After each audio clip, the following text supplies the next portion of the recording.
Pokemon doesn't need an introduction. You know what it is, and if you don't, I'm genuinely confused how you found this video.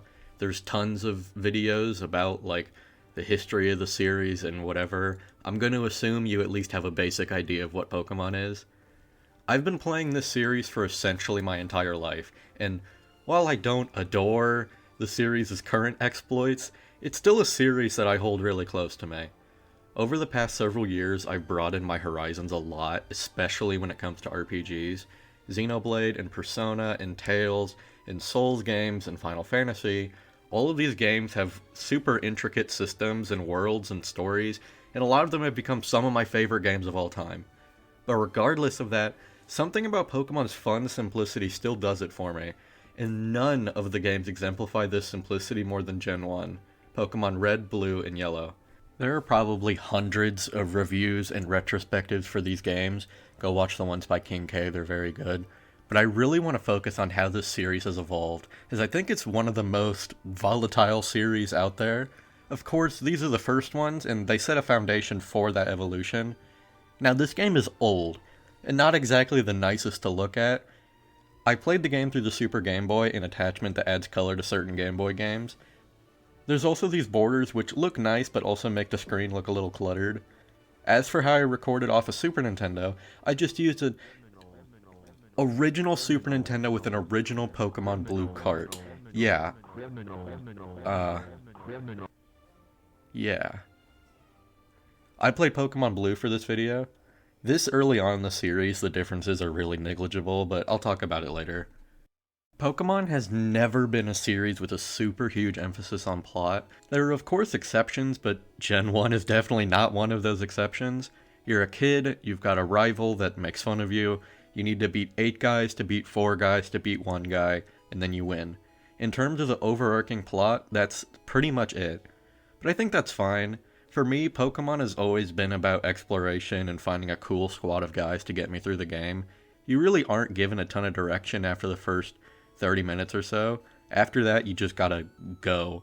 The path from Pallet Town up until you reach Vermilion City is pretty linear, but after the first 2 gym leaders, Brock and Misty, you can do the next 5 in any order: Lieutenant Surge, Erica, Koga, Sabrina, and Blaine. Each gym allows you to use a different HM move outside of battle as well, but most of them aren't necessary outside of a few specific instances. Cut is needed a fair few times, and Surf is very necessary for traversal.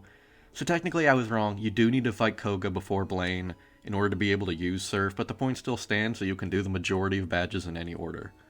The only exception are the Rocket-based objectives. Team Rocket is the first crime group in the series, which would become a long-running tradition. And they're the worst ones. They are.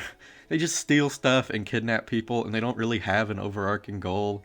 You come across them in a few different dungeons, which are required to get some progression items. You fight their boss, Giovanni, a few times, and then he's revealed to be the 8th gym leader. Whoa, man.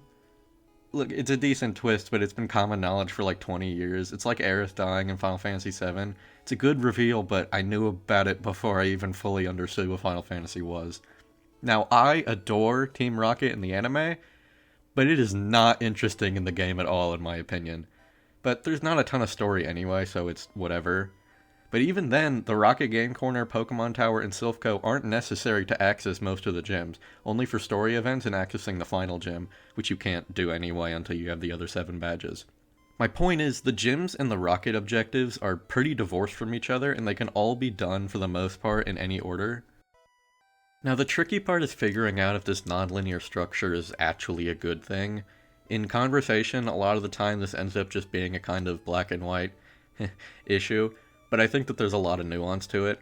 I get it. When a game is linear, it can be frustrating being railroaded in one direction, so non-linearity can be seen as objectively better to some people. But the issue is, especially in an RPG like this, you have to have incredibly tight balancing or the difficulty falls apart. Whether this takes the form of being too over-leveled or under-leveled, it can completely screw up the level curve. Take Chrono Trigger. The first 4/5 of Chrono Trigger are pretty linear. It opens up near the end, but that's also when the final dungeon opens up, so it can be challenged at any point. But because of this linearity, the game knows exactly how strong the player is going to be, and frames the difficulty and level curve around it. What a coincidence that Chrono Trigger is frequently paced for not having any grinding and having very good pacing. On the opposite end of the spectrum, if a game is super open without the balancing needed, it completely falls apart. Party members join at a super low level, but because everything is so weak, there's barely enough EXP to go around, and it completely destroys the difficulty. Trust me, I have a lot more thoughts to rant about for this issue with a different game in this series, but it's not this game. Bringing this back around to Gen 1, does the game do a good enough job of balancing to complement its nonlinear structure? I'd say so. While the gyms can be fought in any order, they still follow a pretty clear level curve. Lieutenant Surge is very clearly weaker than Erica, who's clearly weaker than Koga and Sabrina. I think what allows you to stay competently leveled is all the little mini milestones throughout the game. Stuff like the SSN, Rock Tunnel, and the Rocket locations give you so many trainers to fight that you can keep up fairly competently. It's not perfect, and I still think the wild Pokemon are a little undertuned, so adding a Pokemon to your team late in the game can be a little annoying. But this is not the worst the balancing gets in terms of non-linearity and how it affects the level curve. Like I said, a rant for another day. I mentioned them a bit earlier, but after a certain point in the game you have to use HM moves to progress. I do like the concept of HMs and TMs. TMs allow you to teach a move to a Pokemon, assuming they're compatible with it, and it gives a lot of Pokemon super useful coverage options that they don't get by leveling up. The TM selection in Red, Blue, and Yellow is honestly kind of ass. Like, Soft-Boiled can only be learned by Mew and Chansey learns it by leveling up anyway. And they're single use in this game, but both of those issues are fixed in future games, so it's fine. HMs, on the other hand, suck ass for a couple different reasons. In order to use HM moves in the overworld, the move needs to be taught to a Pokemon in your party, and you need to have the proper gym badge. The gym badge part is fine, it's just to limit you a bit, and it doesn't get in the way much. The issue is the fact that you have to teach them to a Pokemon. Firstly, HM moves can't be forgotten for another move. This makes sense in theory. If you go to an area only accessible with Surf and then get rid of Surf, you would get soft locked. The issue is the move is completely permanent. Future games would have an NPC called the Move Deleter. Side note, but while doing research, I found that the Move Deleter's Japanese name is Forgetting Man, which just makes him sound like an old guy that's slowly going senile. Anyway, Gen 1 doesn't have a Move Deleter, so one of the 4 move slots is set in stone forever if you teach your Pokemon in HM. This wouldn't be as big of an issue if most of the HM moves didn't suck complete ass. Surf is great, it's fine, it's what most water types use as their main move. Very epic. Strength is okay, but there are so many better options for a normal move that you can and should use. Fly is also okay, but it's pretty weak and slow to use, and is associated with a couple of glitches, but we can talk about that later. Cut and Flash are awful, full stop. Cut is so weak, and it's a terrible move at pretty much every point in the game. Flash doesn't even do damage, it just lowers accuracy, but it itself can miss, so it's not even a reliable way to lower accuracy. I don't think that they're at their worst here though. Cut is only mandatory a few times, same with Strength. Surf is used for a few things, but it's also good, so whatever. Fly is completely optional, though it's a nice convenience. Flash isn't supposed to be optional, but it pretty much is. You're meant to use it to light up Rock Tunnel, but you can just look up a map and navigate in the dark anyway. This is not the last time I'll complain about HM, since they weren't removed for a long time, and it gets much worse later, but it's a not insignificant annoyance in this game. I think that the battle system in Red and Blue is very flawed, but also a lot more robust than it's given credit for a lot of the times. It has issues, but it sets a good foundation.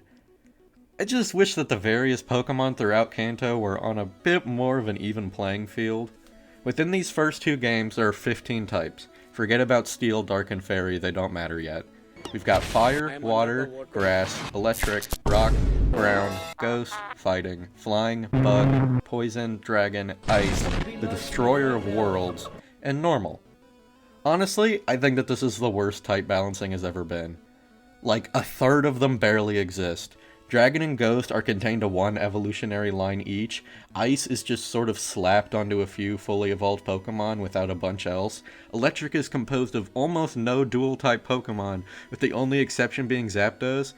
But meanwhile, Normal, Water, and Poison have a surplus of Pokemon. And oh my god, the moves. Remember how there's only 1 fully evolved Dragon and Ghost type? There's a mechanic called Same Type Attack Bonus, or Stab, which makes a move 50% stronger if it shares your type. It's been in the entire series, and it's why Pokemon have types in the first place, really. These two Pokemon can't have Stab! The only real damaging ghost move is Lick, which is not only 30 power, but since all ghost moves are physical, Gengar can't even use its good attacking stat.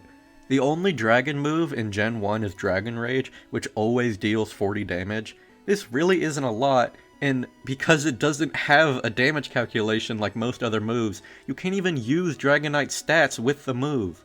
And oh my god, these poor bugs. Parasect and Venomoth get Leech Life, 20 power, very epic. Beedrill gets Twin Needle, which is a little bit better, but still very bad. And that's it. The other two bug moves are a status move, and for some reason Jolteon's signature move. The rest of them have nothing. I think you get my point, but I would say at least half the types don't have the moves to properly function. This is an issue for the first few generations really, but it's at its most worst here. In the current day, Pokemon has a very popular competitive scene, and while I'm pretty sure it's not always the most balanced, it at least functions relatively well. It's very clear in these first games, however, that it was designed to be a single-player experience first, and multiplayer was a complete afterthought. There are a lot of things that work well in the context of being a challenge in an RPG, but kind of falls apart in the context of having a set of at least relatively balanced options that everything uses. When you encounter Onyx as the ace of Brock's team, right? He's pretty cool, relatively strong for that point in the game. It's a big rock snake, it looks like it would be strong. But once you actually get one for yourself all the way in Rock Tunnel, it's absolutely awful. Its attack is weaker than the Pokemon you get in the first 10 minutes of the game. There's so many of these awful, nothing Pokemon that are so impractical that I don't know how you can use them in a playthrough. Some of them got evolutions in future games, and I love a lot of those Pokemon, but like, that's not the game I'm playing. So in a vacuum, they can be really hard to use. This goes in the other direction as well, and I think it's time to talk about the dreaded Psychic type. So we got this type, right? Pretty cool. Made up of primarily special attackers, and there's enough variety in them that they aren't all just pure Psychic. They're one of the types that actually has a competent move list. One issue though. You know how Pokemon are supposed to have, like, weaknesses? Yeah, they just kinda don't. Like, they're supposed to, but in execution, it's super unbalanced. This is before the introduction of the Dark type, so Psychics are meant to be weak to Bug and Ghost. Like we've talked about, there's only one Ghost type family with one very weak move. For some reason, Ghastly, Haunter, and Gengar are part Poison type, so they even take super effective damage from Psychic moves, the Pokemon that they're meant to counter. But even worse, they somehow messed up the programming, so the Psychics who are meant to be weak to Ghost are actually immune to it. And trust me, this isn't the first time we'll discuss a programming mistake. They are properly weak to Bug, but the Bug type is so useless that it can't actually fight back. Back in Gen 1, the special attack and special defense stats were condensed into one, the special stat. Guess what most Psychic types excel in? Yeah? So not only are these guys super strong attackers, but they're equally bulky special tanks. And the epitome of this is Sabrina's Alakazam. They're meant to serve as this huge challenge, and you feel accomplished for defeating Sabrina's ace. Now if you get your hands on your own Alakazam, or even a Kadabra to be honest, you can sweep through the game with little to no problems. I think these two examples do a good job of showcasing how this lack of regard for balance makes it really difficult for some Pokemon to keep up, to the worst extent in the series in my opinion. I've been talking in kinda negative terms about these Pokemon, but I do think that this first batch is an overall good one. Before I talk about them as a whole though, I want to introduce the crew that got me through this playthrough with, honestly, very little difficulty. First up is Mobile the Venusaur, my starter and the leader of the squad. I've always been on Team Venusaur, and there's not too many other options for grass or poison types that are, good. Mobile's entire strat is mowing down things with Razor Leaf, getting guaranteed crits every time. Now in future games, crits have a flat 1/16th chance of happening, and when they do happen, that attack does double damage. Moves with an increased crit rate, like Razor Leaf, bring that up to 1/8.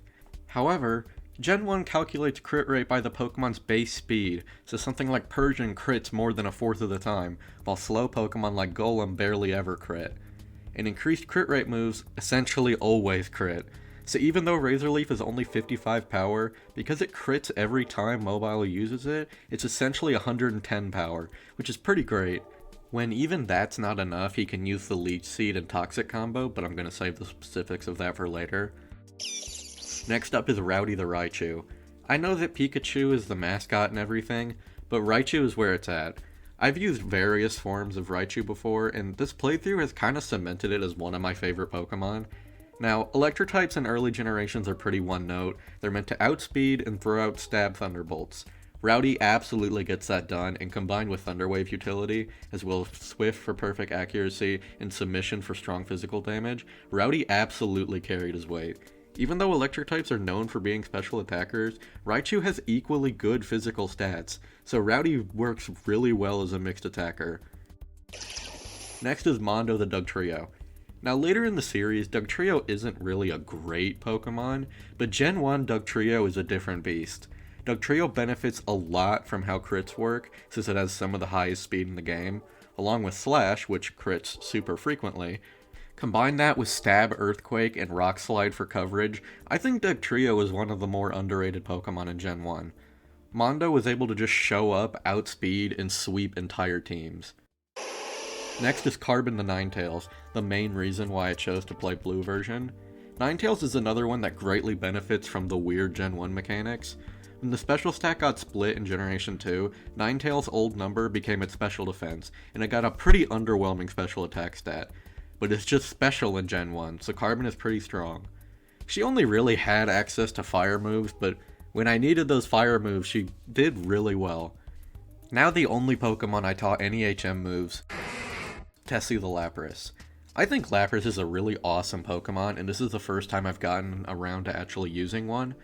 Tessie is incredibly bulky, and still has a really respectable special attack. In Gen 1, Blizzard, the strongest ice move, has 90% accuracy instead of 70 like it does later, so she was able to completely nuke some of the late game Ice Weak Pokemon. Finally, Bad the Tauros. This thing is an absolute menace. Tauros hits hard and is pretty fast, so it gets crits often, and when I give it Hyper Beam, the strongest move in the game that doesn't kill you, I don't know if anything is really able to stand up to that. Tauros got ultra power creeped in later generations, but it's crazy in these first games. That was my team, but I definitely have stuff to say about several of the other Pokemon. I really like the way that the starters are integrated in these first games. Since the first two gyms are Rock and Water, your starter choice also kind of serves as a pseudo difficulty selection for the early game. Bulbasaur allows you to run through the entire early game with little to no issue. Squirtle does great against Brock but goes up neutrally against Misty. Charmander struggles a lot with both gyms, and kind of forces you to integrate other Pokemon into your team. Around the mid-game, this kind of balances out now that everyone is more used to the game. I don't even know if this was an intentional design choice, but I think it's a nice system that's only really present in Red and Blue. In terms of the Pokemon themselves, there's not a lot to say. They're super well designed and some of the most iconic for a reason. Similar to the starters, I think what they did with the early game bugs is pretty interesting. Because Butterfree and Beedrill evolved so early, it does a good job of teaching people about evolution before even the first gym. I just wish that they weren't so terrible beyond that, especially Beedrill. I like the concept of the Nidorans a lot. Gender wouldn't become an actual mechanic until Gen 2, but I think the idea of a species splitting off depending on its gender is fun. It also helps that both Nidoking and Nidoqueen are really cool. I love Clefairy and Clefable. They aren't very good in this game, but they're so fun, and both of them have some of the best sprites. Super cute. Staryu and Starmie are awesome. They have this weird alien quality, and Starmie is one of the most fun Pokemon to use. I think Magnemite and Magneton are some of the best yet simple designs. Something about them is just appealing. It lacks both the Steel type and its evolution, but it's still cool. I do really like the Paris line, but it is so irredeemably awful that it's not really viable for a playthrough. Still a fun concept. I'm not normally a person to complain about inanimate objects being Pokemon, but I think Voltorb and Electrode are really lame. Their designs do barely anything with the idea of being Pokeballs, and they're some of the least memorable Pokemon to me. I don't really care about most of the Kanto grass types, but I think Vileplume is really cool. It's not very good until later games, but I think the whole Rafflesia flower design is super memorable. There's a reason why Eevee and its evolutions are some of the most popular Pokemon, and I think this first batch is really good. Vaporeon and Jolteon are both great, and while Flareon suffers from the lack of physical special split, it's still cute. Slowpoke and Slowbro are so fun. Like, they just don't know what's happening at any given time. Just a goofy guy. I don't really care about Execute, but I think Executor has a super solid design. To be honest, I prefer its taller variation in later games, but the short variety is still cool. Jinx is gross. I don't personally think it was intended to be racist or whatever, although I do feel like someone should have caught this before release. Even after they changed it, it's still gross and I don't like looking at it. There's some speculation that Jinx was originally meant to be just a black void under the hair instead of having black skin. That's a cool concept, but also, I still don't want to look at it. Arcanine is awesome. That's all I need to say. One of the coolest and most sleek looking Pokemon ever. The Hisuian form is also very cool. Snorlax is a classic, and I appreciate how great of a Pokemon it remains to this day. Ditto is such a cute and fun idea, and I just wish it wasn't so awful. Its whole transforming gimmick is really fun, but it does not translate well into actual gameplay. The Kanto fossils aren't my favorite by a long shot, but they're still cool and set a foundation for some awesome Pokemon in later games. Dragonite's fine. For the first pseudo-legendary and the first dragon type, I think it gets the job done, but the things it does are done a lot better later in the series. The legendary birds do have cool designs, but they're some of the least memorable legendaries for me. There are a lot cooler legendary trios out there. Lastly, Mewtwo and Mew. I used to not like Mewtwo because of how popular it is, but after taking a step back, this thing is sick as hell. I think it's one of the best humanoid Pokemon, and its backstory of being a clone of Mew is super cool.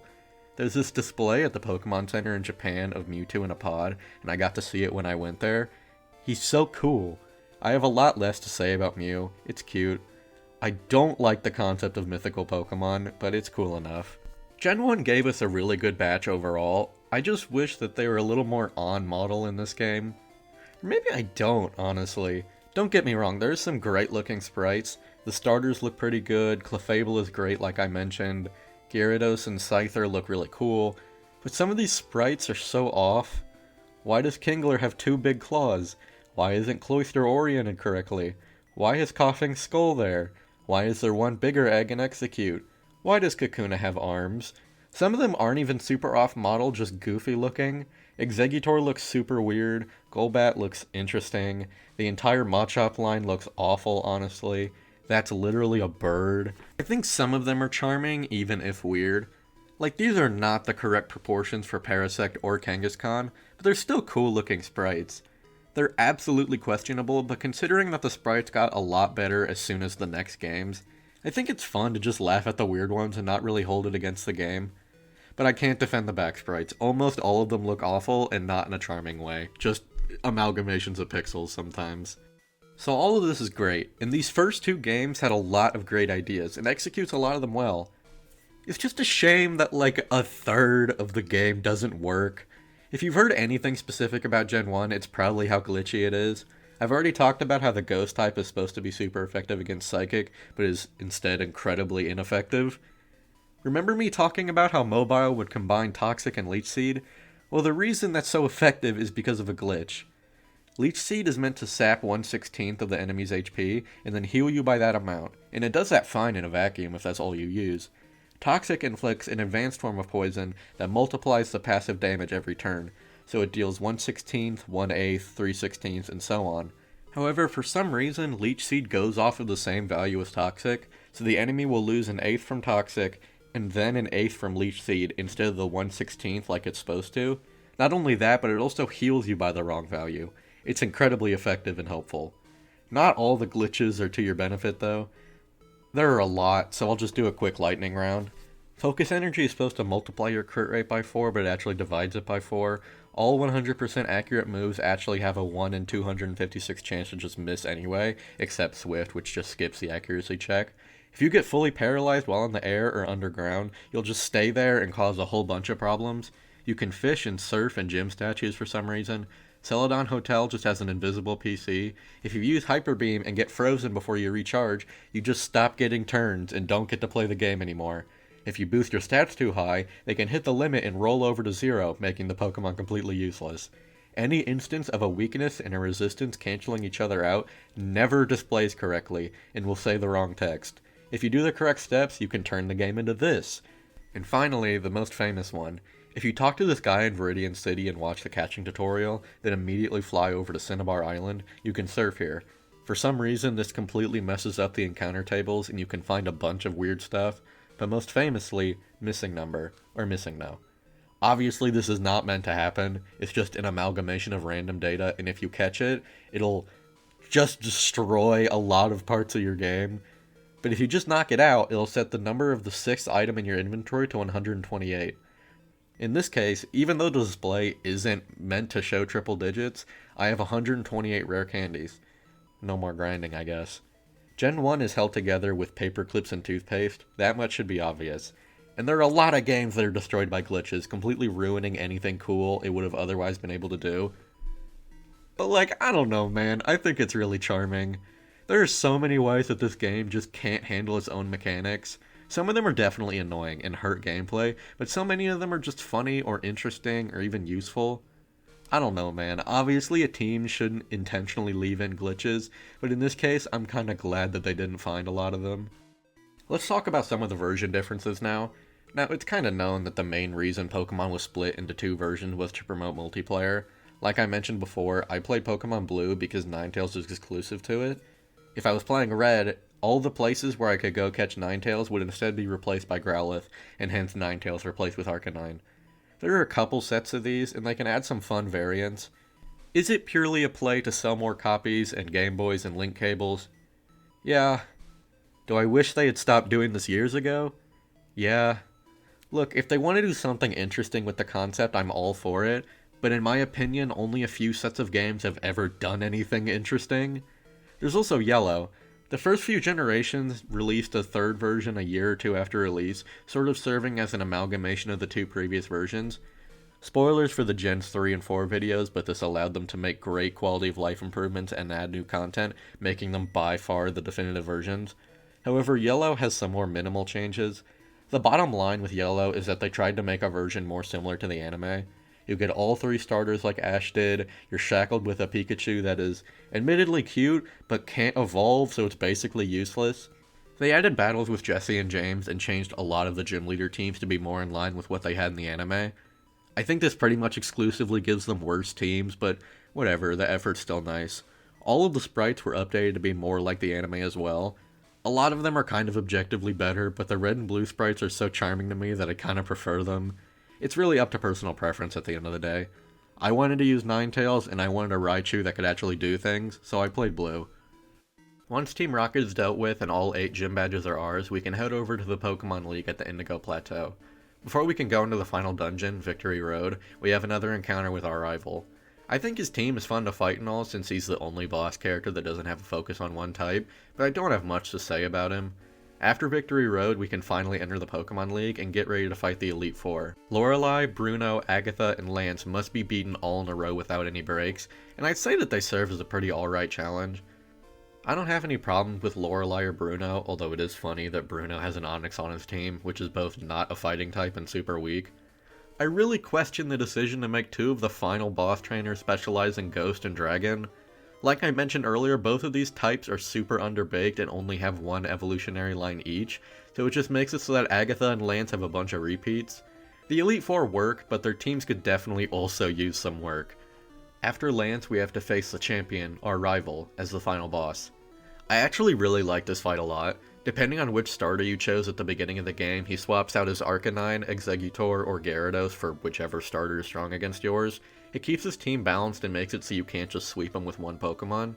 After he's defeated, Professor Oak comes in to congratulate us on becoming champion.